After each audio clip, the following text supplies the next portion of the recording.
Okay, dear distinguished guests, we should continue because of the time schedule, and we are in slight delay. Actually, that is why we have 4 excellent papers and presentations in this section, and I would like to ask my colleagues to keep the time limits at maximum 15 minutes for the presentations, because very probably we will have a lively discussion after. So, I'm Attila Barta, teacher of the Corvinus University and the researcher of the Center for Social Sciences at the Hungarian Academy of Sciences. And I do not want to make large comments about the papers, because we will have a discussion, and we will have also a distinguished discussant, Balázs. But let us start with the first presentation of Dimitris PAPADIMITRIou, who is the professor of politics at the University of Manchester. So Dimitris, please, the floor is for you. Thank you very much for the invitation. I'll try and keep up to time, although I'm following a very hard act, but I'll try and do my best. The presentation deals with the Greek economic crisis and its implications for the European Union. Let me just. I don't speak very good. Is it? Thank you. The focus of my discussion will cover 4, if you like, areas. First, I will speak very quickly about the key aspects of the political economy of the Greek bailout. Secondly and thirdly, and perhaps more importantly, I will talk about the institutional constellation that emerged, that was responsible for dealing with the crisis, and of course the discourse that the European Union has followed in dealing with this crisis, and then I will try and conclude with a discussion about the implications of these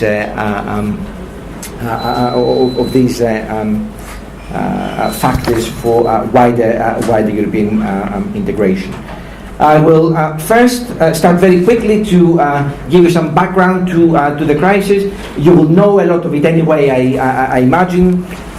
Needless to say that at the core of the Greek economic crisis was a humongous triple deficit. That in 2009, 2010, Greece has the largest budget deficit in the EU, the largest debt, and also the largest current account deficit.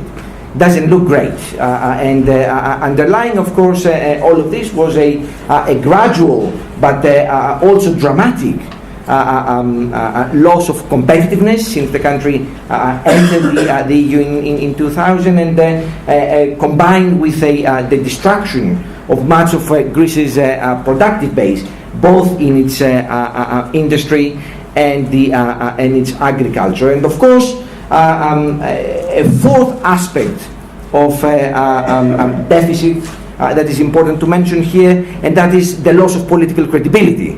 A loss of political credibility that started well before actually the outbreak of the crisis back in 2006, when the Greek government itself challenged the statistics used by its predecessors in getting Greece into the Eurozone in the first place. And of course, this kind of credibility was further damaged in 2010, early 2010, when it has become clear that the Greek authorities had misreported crucial statistics regarding the Greek economy. So a perfect storm in the sense that you have both substantial and very important economic problems combined with a very dramatic, catastrophic in many ways, loss of political credibility. What comes after, perhaps most of you have heard about. Greece was to become the recipient of 3 bailouts. I don't particularly like the terms, but let's stick with it for now. One in 2010, another one in 2012, and another one in 2015. And also a very substantial haircut of private debt, which took place in 2012, that amounted to nearly to over 100 billion euros. Of course, this kind of bailouts came with very detailed and in many ways very severe conditionalities, and of course a very intrusive mechanism of monitoring compliance in the form of the Troika, of the European Commission, the ECB, and the IMF. The economics of it, perhaps you are also familiar with. On the left, you see that despite the substantial debt reduction of 2012, Greece's foreign debt, external debt, has not actually declined that much. But if you look at the blue line on the left-hand side graph, you see that Greece's budget deficit has been reduced dramatically from nearly 16% in 2010 to now to a surplus this year. It's by far the most substantial program of macroeconomic adjustment ever seen in Europe, I think, possibly wider than this. It was an important program of reducing. So is this F5? Right? Thank you. A very ambitious program of deficit reduction, but which came with tremendous social cost. On the right-hand side of the graph here, an explosion of unemployment from 10% in 2010 to over 23% today, with an even more dramatic rise of youth unemployment, something that other people have already mentioned. Let me just go to the most analytical part of my paper, having given you this broad background. What can we say about the way in which institutionally the crisis was handled? The first thing to mention is that the European Commission came out of this crisis very badly. The Germans were furious with it. Its ability to act as an honest broker and as a guardian of the EU treaties was questioned, and of course, out of the loss of the Commission's own credibility in monitoring the finances of the Eurozone came the insistence for the IMF to be involved in the Greek program, out of a recognition that it was only the IMF that could offer a credible means of monitoring Greece's adjustment program.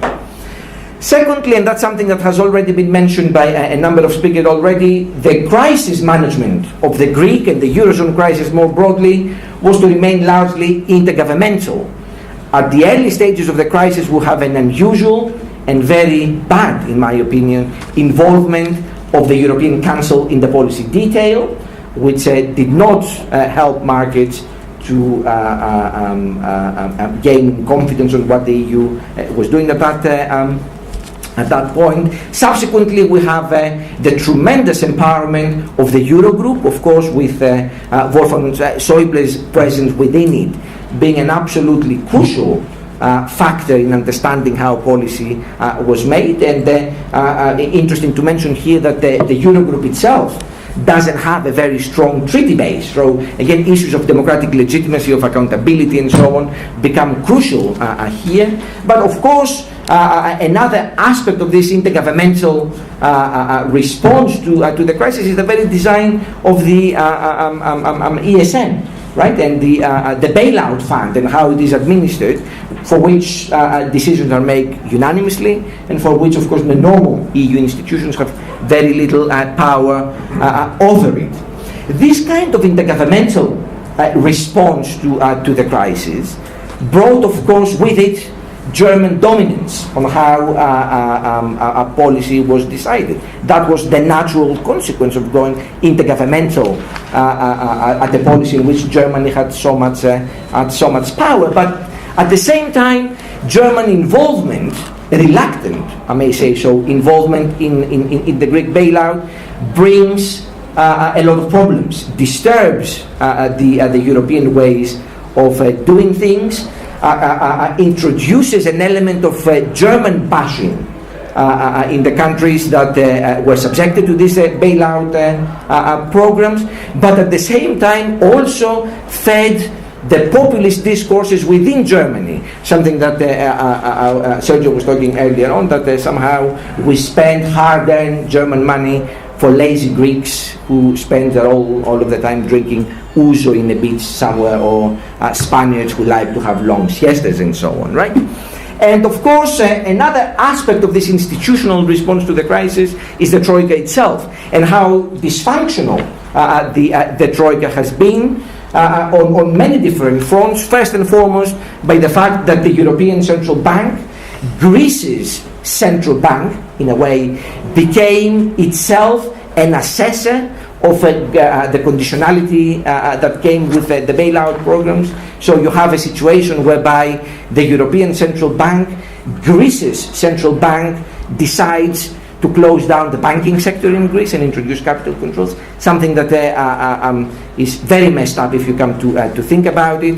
But of course, important policy disagreements between the Europeans and the IMF, most important of which, of course, is the future of the Greek debt and whether it's sustainable or not, but also the Commission's own difficulty as part of the Troika, and therefore as someone who monitors Greece's implementation record, but at the same time as an institution that is a consensus builder. And how these two things get reconciled is not easy to say. Let me now move on a little bit on the discourse, because I think that's absolutely paramount. What was the discourse that underpinned all of these response? And of course, we've already heard it already. The moral hazard became a very important driving force, particularly at the early stages of the crisis. What is the moral hazard? Well, let's make sure that the Greeks learn the lessons so that the Spaniards, the Italians and others don't do a Greece again, right? And I understand where the point comes from, but I also have some criticism to it that I will come back to in a few minutes. The second part of this discursive discourse, of this discursive response, is Greek exceptionalism, particularly in the early parts of the crisis. You know, the Eurozone is fine, we're doing well, this is an American problem, you know, in the collapse of Lehman Brothers. It's Greece that is the problem.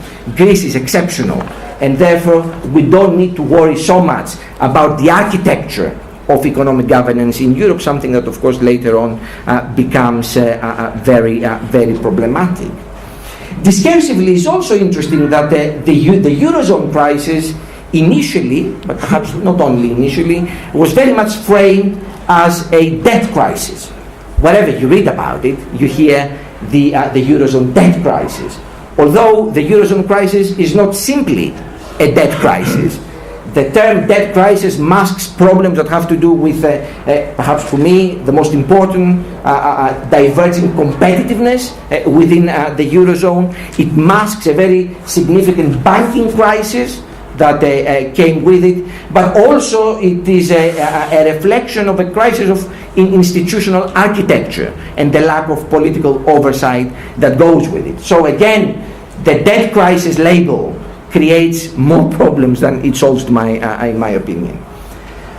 Important, of course, here is the distinction that comes in many ways as a natural progression of the moral hazard thesis, and that is the division between member states that are debtors and creditors, right? We no longer talk about solidarity, we don't talk about the need to sort out a common problem. The discourse increasingly becomes one of countries that give money and they don't like it, and countries that receive the money and they need to do something in exchange. And that is important because this kind of division between creditors and debtors creates difficulties in the whole political union idea that underpins the European Union, and of course fragments very badly the whole concept of the European demos. And I will come back to this in a minute. Finally, the last aspect to mention here is how the discourses on the crisis were instrumentalized in a selective way when it comes to rules and when it comes to democracy. So Greece and other bailout countries are criticized for not sticking to the rules, running very high surpluses in Germany, which is also in a way against the rules, does not get criticized. The European Central Bank intervening in 2012-2013 to rescue the euro is also against the rules, but that's kind of good rule breaking, because otherwise we would not be talking about the Eurozone at all today, right? So the way in which the whole idea of rules gets instrumentalized is very interesting here. It's selective, and it therefore serves to defend certain national agendas and certain conceptions of how the crisis should be resolved. And democracy is also important here, because very often people would say that the neutralization of debt, greater economic convergence, and in the management of the Eurozone is not really possible because it lacks democratic legitimacy. But at the same time, any moves to make the running of the Eurozone more sensitive to democratic concerns also runs to a standstill, right? Runs to significant opposition. So against this kind of discursive understanding of the crisis, what can we say that the Eurozone crisis meant for Europe? Well, I think here we have both intended and unintended consequences. The intended consequences, of course, is that ordoliberalism, the preoccupation with rules and so on, becomes victorious and becomes the absolute driving force of the Eurozone. The problem here, of course, is that can we have a Eurozone with 19 or perhaps 27 later on little Germanys running in it? I'm not entirely sure. What we do know is that the periphery faces a very difficult task of rebalancing its economy. But how is that to happen? What kind of materials would they be used to achieve that? We're not entirely sure. I'll just tell you today that the average Greek company now borrows money at a cost that's perhaps 3 times higher than that of an equivalent German company. So again, how easy it will be for countries like Greece, but not only Greece, to rebuild their economy, I'm not entirely sure. What is also absolutely clear here is that we are talking about the end of the convergence narrative within the EU. We'll have something else. We'll have a different discussion that promotes competition, promotes a narrative that says you have to swim. You are in deep waters, you're not a very good swimmer, but deal with it. That's how things go. But there are unintended consequences around this as well. And that's the most obvious of which, of course, is the right of populism across the EU. For me, the interesting analytical puzzle here is not so much why populism flourished in Greece or in Italy or in Spain, but why populism flourishes in creditor countries, in countries that provided the bailouts. And as yet, I haven't yet read a very interesting analysis about why is it that populism flourishes in countries that have done so well out of the Eurozone. And that's something that I think we need to discuss. There are evidence that there is increasing politicization of the European project, although we're not entirely sure that we are talking about normal politics here, left and right, like Sergio was talking about. And of course, underpinning all of that, we have a reconfiguration of the promise of EU membership. What is it that the existing members of the EU should expect from their membership, and what that means for future prospects for treaty reform? If we are no longer able to say that a country as part of its EU membership is likely to close the gap with the European mainstream, what do we expect this country? How do we expect these countries to behave within the EU? And on that positive note, I'll end. Thank you. the presentation will come from Péter Balázs, the director of the Center for European Neighborhood Studies at the Central European University. The title of his presentation is EU Reforms, Central European Perspectives. Please, Péter. Thank you. Well, I try to come back to the main title of this panel, which is Perspectives. So to open our eyes for the future. And let me start by stating that the EU is again in an extremely creative phase. This creativity happened for the last time 15 years ago, when we started the European Convention by 2002, and then this was a period of brainstorming and an invasion of new ideas. Part of them was in the draft of the what we call the Constitutional Treaty, and later on it was trimmed, reduced, and it has become, as everybody knows, the Lisbon Treaty. Now again, there is high-level creativity. The first source has been the European Commission with the well-known white paper, then the 5 reflection papers, then the speech of Jean-Claude Juncker on the 13th of September at the European Parliament. And this was not the last word, because Donald Tusk tried to compete with Juncker and shifted at least the date of the Sibiu summit planned shortly after the Brexit happens in 2019.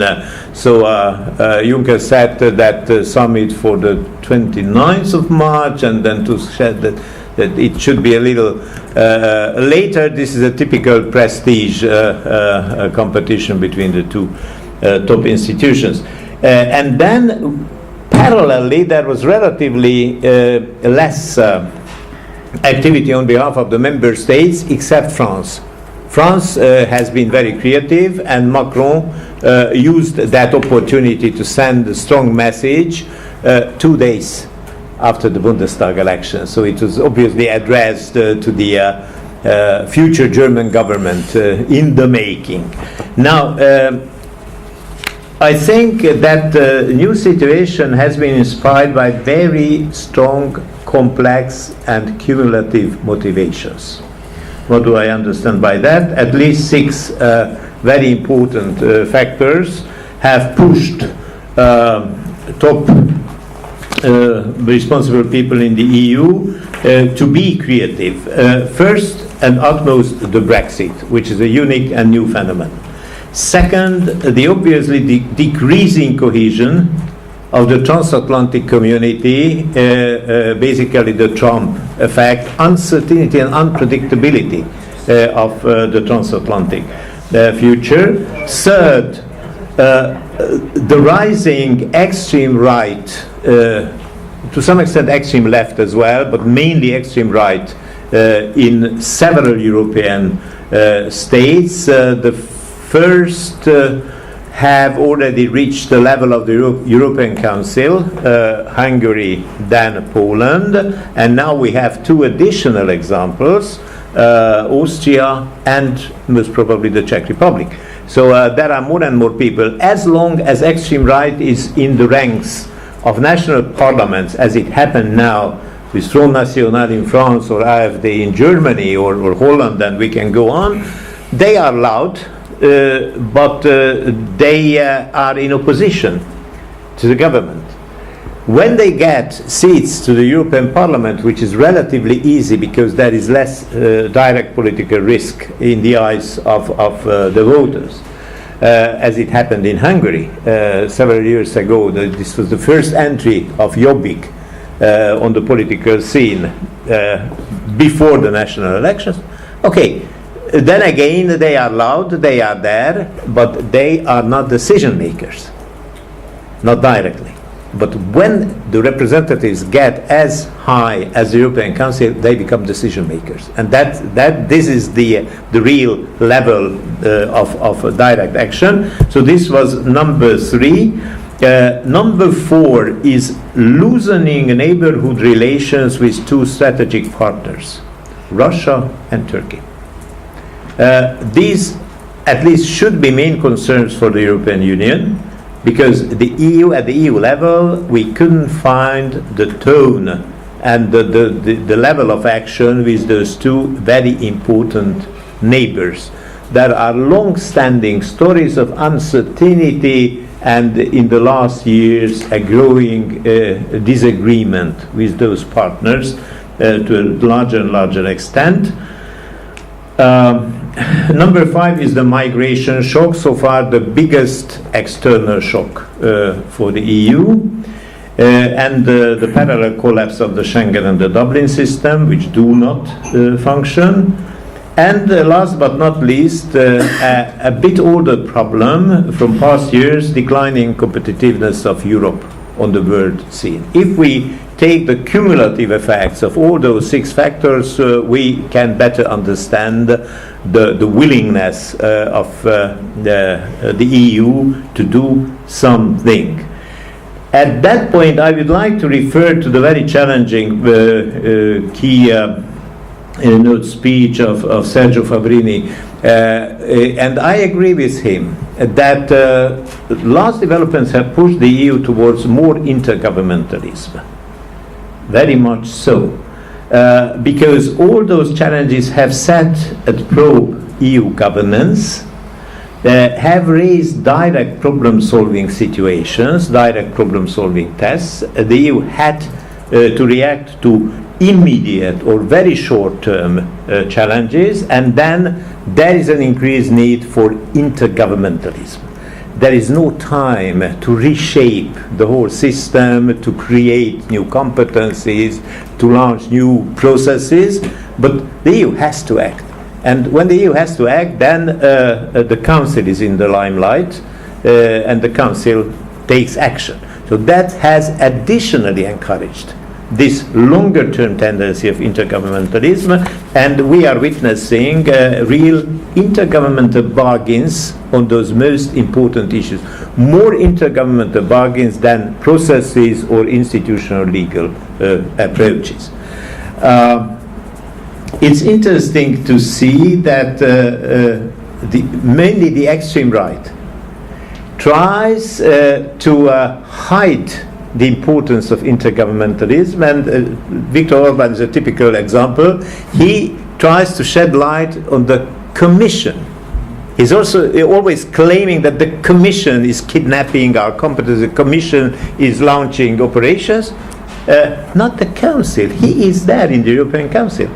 And the decision about the test transfer of a reduced number of refugees coming from September 2015, the decision happened in the Council of Ministers of Interior, the Justice and Home Council, the Home Council formation. Sándor Pinter, the Hungarian Minister of Interior, was sitting there in the room. So, but they try to somehow reshift it in the shadow and claiming and accusing the Commission.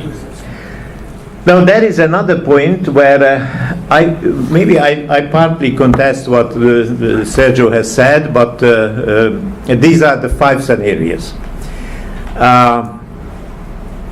I think that 3 out of them are rather formal, according to the formal logic, because the carrying on is just doing what we have been doing so far. Then number 2, I agree that this is definitely less, and number 5, much more. So any student could find out those 3 scenarios without additional effort. The real future scenarios and perspectives are hidden behind number 3 and 4. I would add number 4 to the 3 because the common denominator of the 2 is reducing and concentrating our action. Under number 3, less member states in the form of hardcore operations, and under number 4, less sectors. So the logic of both is definitely the same, and I could detect the origins of that kind of thinking in intergovernmentalism, because we are too many in the Council, 28, and we have to reduce somehow the number of decision makers, because we cannot touch upon the processes and the legal background. There is no unanimity at all. Of course, there are shortcomings of the European Parliament as well. Just let me recall one recent illustration. Macron hasn't found a political family in the European Parliament. There are some news floating around in Europe that he may try to create an own family in taking some parties from other families. But if somebody is not fitting into the prefabricated boxes of political families, then he or she is lost in that arena where you can never lose power, and of course you can never gain power. But you are playing a wonderful game for the public. It's like Circus Maximus in the old ages. The gladiators are fighting, but nobody is dying, and this is a great difference. Now let me come to the end of that short presentation. Even if creativity is similar to the European Convention times, there are very important differences. One is that by then there were ambitious political objectives on the horizon. Today we have maximum the white book with some floating ideas. Then there was a fantastic unanimity, including the British. You may remember the mandate of the European Convention when the British had one additional conditions: don't pronounce this ugly F word. But if you keep that rule, if you don't never say federalism, then you can proceed and you can work. We are far away from that. The convention was a good formula by then, and the permissive consensus was still there in the air all around. Today we have lost completely, I think, in the original sense. In addition, there was no deep polarization in the EU. Today we have this north-south. We have just heard the Greek case, east-west polarization, and we cannot hope any intergovernmental conference or a mandate. So even Juncker is referring to the passerelle article using sideways in order to create competences in the EU. What is the end conclusion for Central Europe? In spite of all difficulties and limits, in spite of all obstacles to any treaty change, there will be a historical turn in the EU, changing the order of public goods. Instead of creating and distributing welfare, security has come to the first place, and the added welfare products of the EU are going to be concentrated in the center in order to increase competitivity, in order to have the close-up of the peripheries. The problem is that without deep reforms, there will be negative side effects for the whole of the EU. Long due institutional reforms are still postponed, reform of the Commission, Council, and so on, and divisions will be deeper.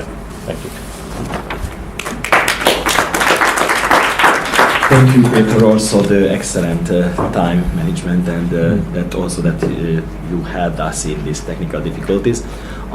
Let us move to the next presentation, that the technological problems are non-existent anymore. So, yeah. Marcin, please. Thank you very much. Thank you, and apologies for the little mishap. Now for something completely different, I would say. Okay. It's a perspective session, so I think I'm going to bring you a little bit of a different point of view and talk more about the regional level, the regional scale, on the one hand, and on the other hand, talk about cohesion policy, but not as much as a tool to rebalance, to kind of to enable catching up or boosting competitiveness, but as a tool to promote support for the EU, as it actually working as such a tool. So the title of the presentation is EU Policy Can Buy Me Love. We stole this title from someone, exploring the regional determinants of EU identification. And the presentation stems from a research project funded by the Horizon 2020 scheme called Cohesify, which actually explores the relationships between cohesion policy and regional level identification with the EU, and to what extent it actually differs across different regions, and also puts an emphasis on the question of communication, how well actually cohesion policy is communicated and how that affects EU identification.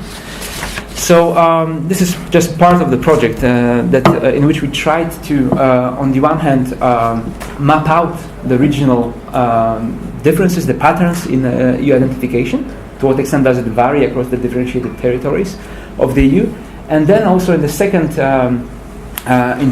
aspect of this work is to understand why this happens. What are the regional determinants of EU identification? So I'll try to present you a little bit of both if I manage to squeeze it all in. So apologies if I go a bit fast on some things. So I guess that I can skip some of the introductory slides, about which you probably know a lot. We'll discuss a lot about the context.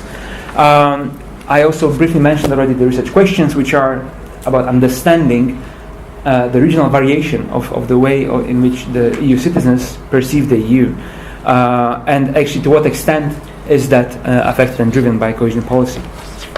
So first, on the regional patterns, what we tried to do is to come up with a typology of EU identification on the regional level. And to do this, first what we had to do is to understand what actually identification means. And we decided to opt for two kind of strands of this. On the one hand, the kind of evaluative aspect, referring to perceptions of how well the EU works. So kind of, let's say, a more technical, let's say, assessment and perception of that, versus a more affective dimension in terms of how people feel about the EU. Do they identify with it? Do they feel European? Or do they feel attached to the EU? And in order to measure this and map this out, we used a Eurobarometer survey. We took two surveys and spliced them together, in which we had data on the regional level on the question of the image of the EU. So how do you perceive the way in which, what is your image of the EU?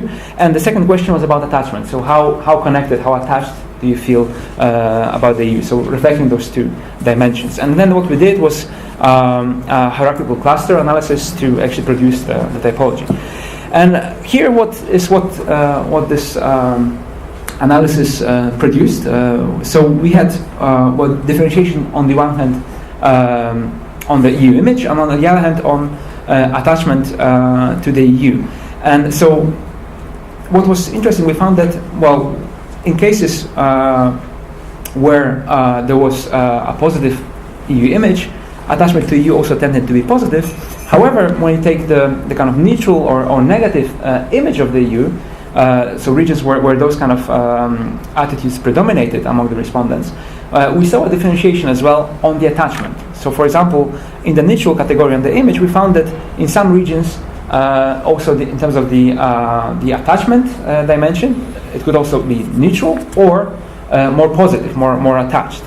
And same goes for negative image. We also found a differentiation on the attachment level. So it was actually possible to have a kind of negative view, predominant negative view in a region of what the EU does. But even then, you would find regions where most respondents would still identify with the EU, would feel attached to it, or at least feel neutral, kind of lukewarm about this. And basically there are, what's interesting, that we found there's basically no regions in the EU that would be kind of both negative, predominantly in terms of image, and also attachment to the EU. Here's the map that we produced. So we don't have that much time to dwell on it. But also it's interesting to kind of look into more specifically the situation of the Central and Eastern European countries.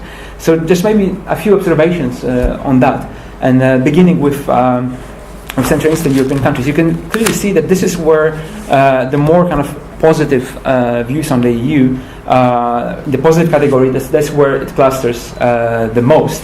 However, with some differentiation. So, as you can see, for example, in the case of Czech Republic, where there is a strong variation between the regions in terms of perceptions of the EU, and you have both the regions where there's kind of more neutral, evaluative perceptions predominate and affective, but also where you have this kind of negative image of the EU and neutral affective dimension. So a few more patterns, therefore. So the negative attached and negative neutral dimensions, so the kind of in red, they are pretty much scattered across the EU. You find them in many different places, most notably in Greece, in Austria as well, and parts of the UK and Sweden. But then, as I said, you also find them in Central and Eastern Europe, in Czech Republic in particular.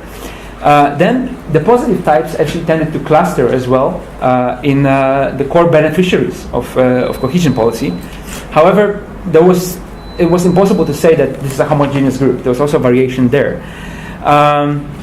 And when it comes to, for example, cohesion countries that also have been long-term beneficiaries of cohesion policy, there's also a concentration of the negative or kind of negative neutral perceptions, which is probably due to the crisis and the austerity measures which we discussed largely.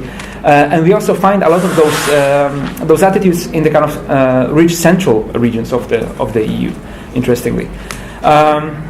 And finally, also kind of the more negative neutral perceptions prevalent in the case of the UK with Brexit, and also there, despite, for example, strong support of cohesion policy for some of the regions, like the case of Wales showed. Just to go back to show you the case of the UK, you can see here that some of the regions that have been long-term beneficiaries of structural funds here in the western parts of the southwestern parts of the UK, in Wales and Cornwall, they have actually more kind of negative attitudes, but still kind of remaining predominantly neutral rather than negative in terms of attachment to the EU. Right. So why this was happening? So it's quite a mixed picture, as you can see. And our next step after that was to try to understand actually what are the determinants of this on the regional level. And for that we drew on the literature on European identity, and in that literature you can distinguish at least those 5, let's say, types of factors that may affect. First are the social demographic characteristics that affect identification, things like income, occupational status, level of education, and so on. The second one are the kind of more political economy related ones, benefits and losses from European integration. So the winners are more likely to identify positively with the EU than the losers. Then the third dimension concerns the exposure to transnational exchange, transnational experience, and relates to the border actually. Social interactions across the border, which then is also expected to have a positive impact on the identification, and the strength of pre-existing territorial identities at the national and subnational level can also reinforce or challenge at the same time European identification. So we see that, for example, in the kind of case of regions with stronger national identity, like Catalonia or Scotland, for example. And finally, there's this kind of substitute effect that when there is a low trust in national political institutions, citizens may tend to trust more the EU as a kind of more neutral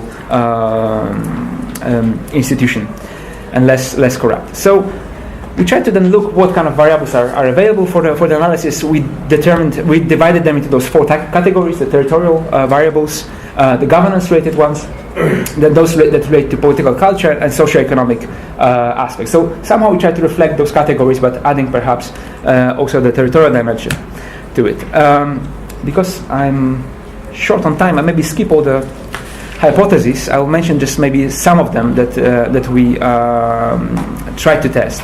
So, for example, we assumed that having a region, if a region has an internal border of the EU, so if it borders another EU member state, then this would have a positive effect on the identification. That's one of the hypotheses on kind of territorial level. Then we assumed, for example, that regions with low quality of government will also have a more positive identification, in line with this argument about the substitution of trust in the EU level as opposed to the national one.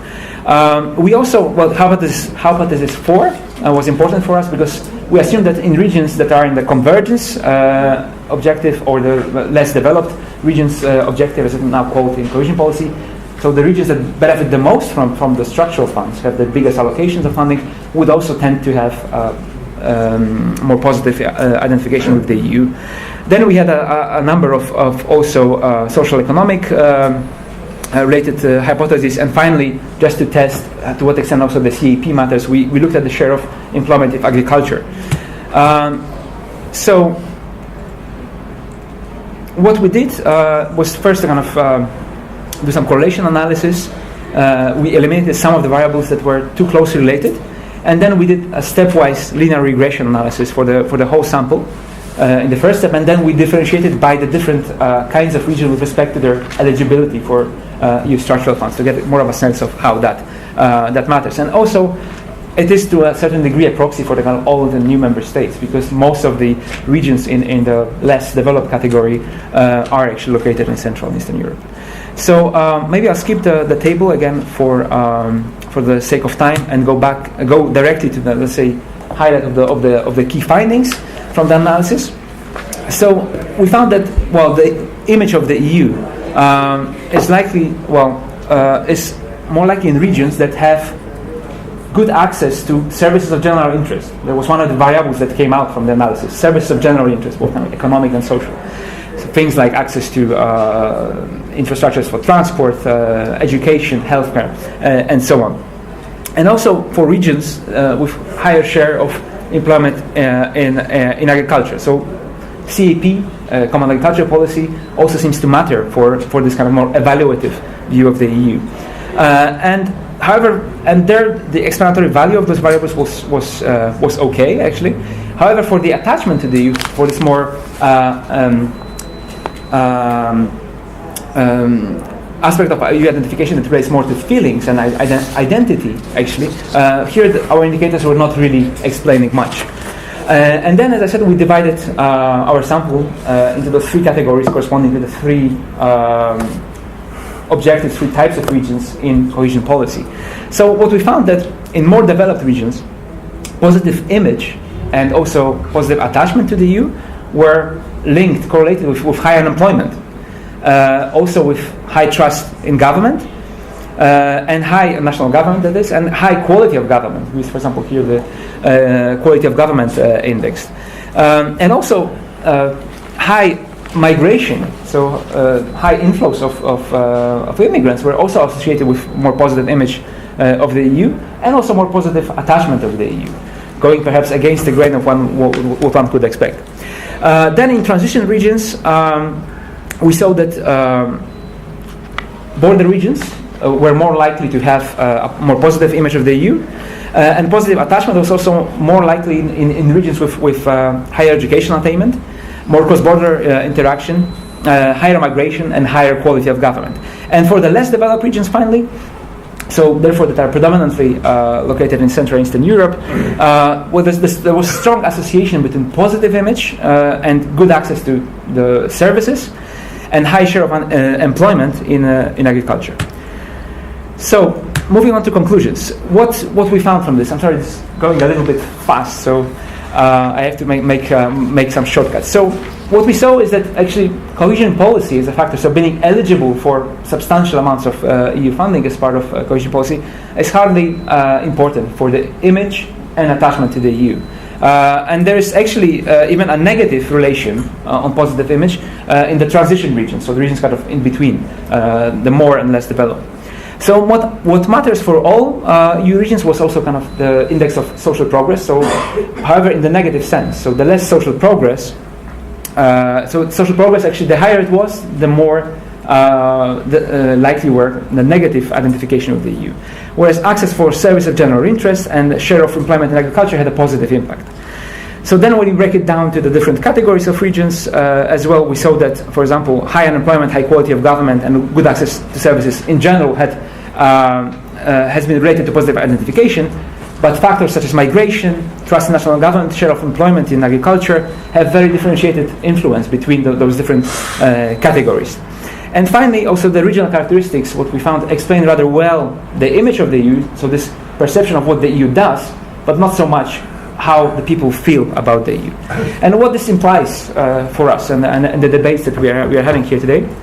Well, first it seems that we can extrapolate from that perhaps that the expansion of illiberalism in Central and Eastern Europe is perhaps, thinking about the map that I showed you, it's not so much reflected really in the identification with the EU at the regional level. The case of Poland, for example, is a prime case here with kind of shift towards illiberal and anti-EU government with strong public support, but still the public remains highly positive about the EU. Then cohesion policy is not really an effective tool for building EU identification, or building support for the EU. It's also perhaps hardly effective as a tool for countering the Euroscepticism. So the implication for this for policy would be to probably rethink the way in which EU cohesion policy and its results, what it does for the regions, for the citizens in the regions, how it's communicated, to make it a bit less abstract and explain better to the citizens what's actually in it for him or for her.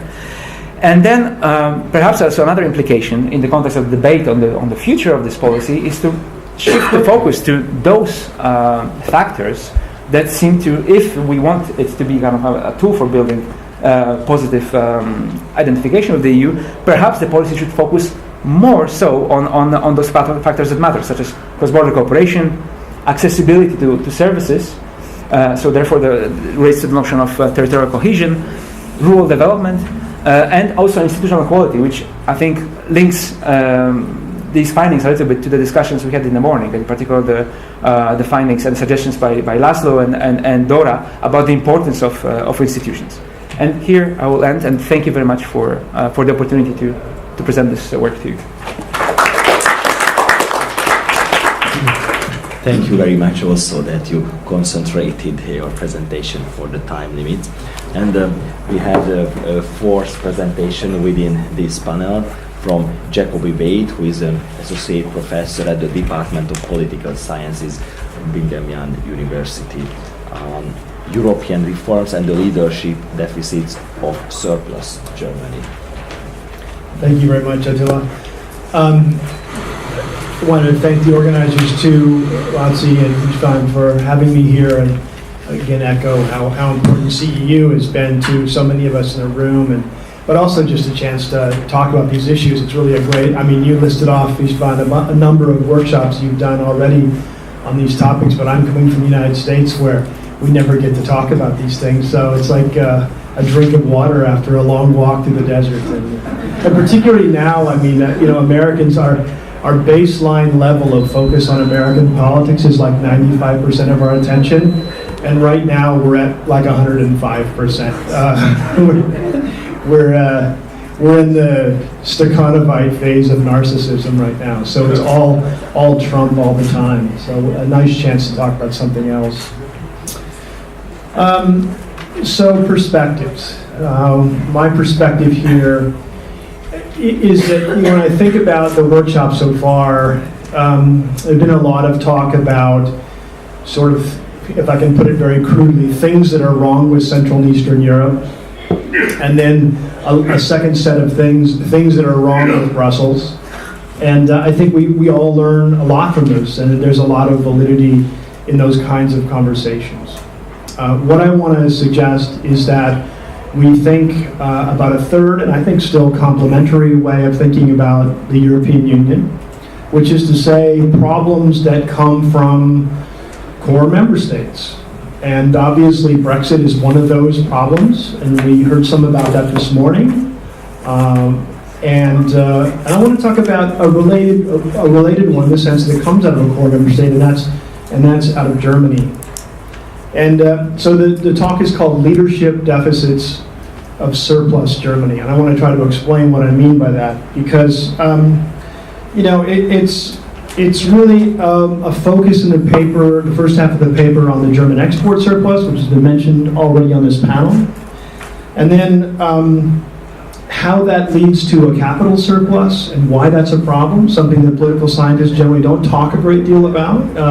That's my discipline, I should say, not everybody's, but. And then the second half of the paper really shifts gears pretty radically and talks about refugees. And the thing that sort of is meant in the paper to hold these two very different policy areas together, and you'll be the judge of whether that's successful, is the notion of externalities. A very important classic concept in political science and, again, many other disciplines. And so the question is, what are the externalities of German policy, and how do they affect the rest of Europe? And in this case, how do they affect Central and Eastern Europe? So the core message is that German policies have big externalities, that you can see those externalities in Central and Eastern Europe, but you can only fix them in Berlin. So that's the message. The first case, as I said, is about capital flows, trade flows, and it's about the German export surplus, and I won't try to summarize it all here, but I'll just give you a brief flavor of the arguments that are made there, and then I have a long policy paper called Surplus Germany I'm happy to send you if you're interested in more of this. But broadly speaking, Germans like to talk about their economy as it's boringly normal. And this is a big part of the whole Modell Deutschland thing, you know, just do this list of things and you too will flourish. And the point that the paper tries to make is that this is not entirely honest. That Germans believe this, they absolutely believe it for the most part. Certainly the political class believes it, but that broadly speaking, Germany has a set of really interesting domestic institutions attuned toward promoting exports. They do this in a couple of ways, but mostly by subsidizing capital and by which Cornel Baum talked about this morning, and by subsidizing labor costs. And that means that of the three sources of growth that any economy leans on, domestic consumption, domestic investment, and net exports, Germans lean heavily on net exports and neglect, if you will, consumption and investment to their long-term detriment, I would argue. This is a traditional German policy. You can see the roots going clear back into the Korean War boom of the early 1950s, but it was always held in check by a national currency. The euro changes that, so goes my argument anyway, and that the Hartz reforms actually play an important role here as well. All of this stuff tends to unmoor the German export performance from the currency dynamics that would have normally brought it back to earth, as it will. And so it floats up and up and up. And so you end up with these 8% annual export surpluses for the last 3 or 4 years. They may go down to 7% this year, but they're quite hefty. And, okay, well, who cares, you say? If one country wants to subsidize their domestic industry, why does that matter to anybody else? And broadly speaking, the point of the paper is to try to explain why that is problematic. And the easiest way to internalize this is to imagine that the notion that somebody else's capital is always good for you is simply not so. That when cheap capital comes into your country, and my country historically benefited a great deal from cheap British capital, if there are good investment possibilities, then that's fantastic. It's a win-win situation. But if there are not good investment possibilities, if there are if there are malinvestment happening, then you have debts you have to pay back. Additionally, if savings goes up in one place, which I'm arguing has happened in Germany, and by the way also in China and Korea and Japan, we can come back to the implications for the US later if you want to, the savings has to go down somewhere else. And where it's going down is any place that's taking Germany's excess savings that are not being invested at home and not being consumed at home. So Germany is exporting goods, yes, we all know that. Germany is also exporting an enormous amount of capital, and these are two sides of the exact same coin. You can't run a current account surplus unless you're running a capital account deficit. So the United States runs a huge capital account surplus and a huge current account deficit. Germany runs the opposite. As those capital flows come into a country, if they're used wisely, all is well. If they're used unwisely, that's a problem. We can all see that. But even if there are other things that they can do. Capital can flow into consumption booms, into real estate booms. And ultimately, if the point is that if savings goes up somewhere, they have to go down somewhere else, one of the most durable and reliable, always reliable ways to bring your savings rate down is unemployment. And so the paper tries to explain why we have periods of persistent unemployment in places that are taking excess capital that can't be used effectively. Why unemployment? Because it drops savings as people live off what they have and don't have income, actually makes this dynamic balance out. The upshot of all of this is that German export surpluses are not innocent. They're incredibly difficult for other countries to deal with, and broadly speaking, the paper argues that Central and East European states learn to deal with them. They learn to deal with them by not running current account deficits, which they were doing in very big levels early in the Eurozone period, even though they weren't mostly in the Eurozone. As a consequence of not doing that, of course, one of the implications is, the paper goes through some of the adjustment mechanisms in the South and some of the adjustment mechanisms in the East. Now the Eurozone, which has typically been in rough balance, external balance with the rest of the world, is running a 3.5% current account surplus with the rest of the world. As those savings now come to the United States increasingly, rather than going to Spain or Portugal or Slovakia or Hungary, that's causing increasing political disruption in my country, which has a terrible way of trying to manage these capital inflows. In fact, doesn't manage these capital inflows. So broadly speaking, the first part of the paper is about the disruptive externalities of the German export machine. And I try to walk through why it happened and what the implications of that are. So then the second part of the paper has a pretty radical shift to it. It basically takes off from a kind of paradox, or at least a paradox that I imagine exists. And the paradox goes something like this. Why is it that Germany is externalizing an internal problem on the economic side, while it is internalizing a global problem on the migration side, on the refugee side? What is it that leads to a German decision, and how do we understand that German decision to take in all of these refugees? Now, in the paper, I go through the size of the refugee inflows and so forth, and I talk a little bit about trying to explain this, but I confess that in the paper itself, I should say we, because this part of the paper was really written most by my colleague at Arizona State, Liz Yeptish-Somlai, and we argue there that while it is not possible to, I think, attribute German decision-making to their own economic needs, I think it's far more complex than that, we make a more modest claim that it seems hard for us to imagine Merkel's decision without her focus on the labor force over the next 15, 20 years. So again, not exclusive, but we think an important factor in there. And then we simply ask, how is Germany doing with this challenge of integrating refugees, of making refugees part of society?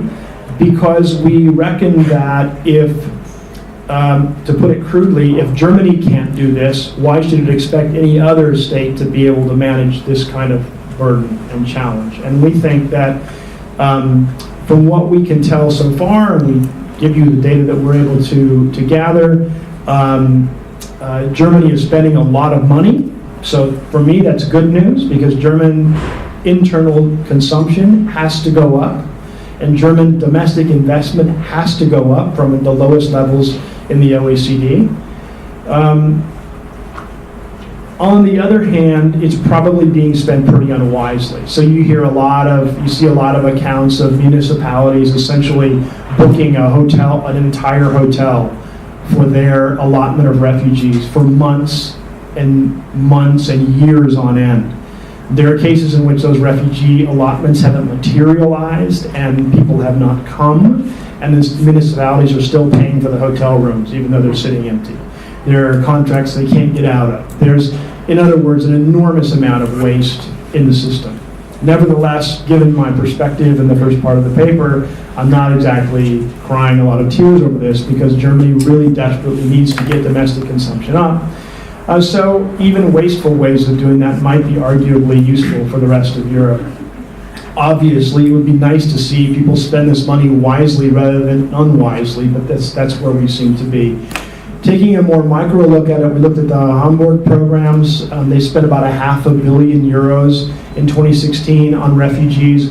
And you kind of see this picture, although there's an important difference here. About half of their spending, about €500 million was on, 500 million euros, €500 million was on building and developing and staffing refugee centers. So we kind of go through some of the steps they take there, and a little bit more on dealing with unaccompanied minors. And then finally, less than we would have expected, on transport, on education, on job training, where I think it's pretty easy to see that that's not where the money is being spent, and that is where I think most people's anxieties might lie, because the professional profiles of a lot of the refugees are not very skilled in most cases, and of course there's all the emotional trauma that people are dealing with, the language issues they're dealing with. So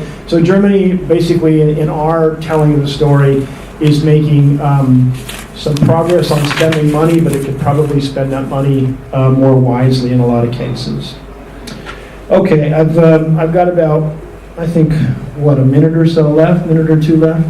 3 minutes. 3 minutes left. Well, let me point out, I guess, that one of the ironies we see here is that maybe it's worth talking about a little bit more in the Q&A. You know, Germany went through this once. Well, Germany's integrated refugees in a couple of different ways before. They've also had, of course, the guest workers from the 1970s. And one of the points that we make is, you know, in the 1970s, the guest workers had jobs but no social and cultural integration. And the long-term consequences have been very, very bad for, say, both for Germany and for the guest workers themselves. Many of them live in poverty today in Germany or moved back to Anatolia. And it would be equally troubling if today the welcoming culture of Germany generated social and cultural integration of refugees, but there was no jobs for them. And so I think that's going to be an enormous challenge for Germany. And I think Germany has to really see this as a generational challenge for themselves. I think if Central and Eastern European states who are being leaned on hard by the Germans to do more could see that Germany could make this work, and particularly civil society in Central and Eastern Europe could see that that works, I could imagine them being emboldened by that the next time, but it's hard for me to imagine that Central and East European societies making the kind of contribution the Germans are making right now, spending the kind of money and the resources and the state capacity to make that work. So the conclusion is that there are these two areas where Germany's behavior, I think, we think is consequential. In one, German behavior is very predictable. In one, it's very erratic. And in both cases, it's really troublesome for the Central and East European region. Promoting export-oriented manufacturing is an old game. The East Asians learned it from the Germans in the first place. It widens the disparities and returns to skills. That's the really important thing. It leaves people on the low end of the skill market in very tough shape. And here's where we think the two cases come together, because it does definitely, the German model, lead to a lot of dualism, and increasing social problems on the low end of the skill level. We think adding refugees to that mix is going to be quite risky and quite potentially explosive.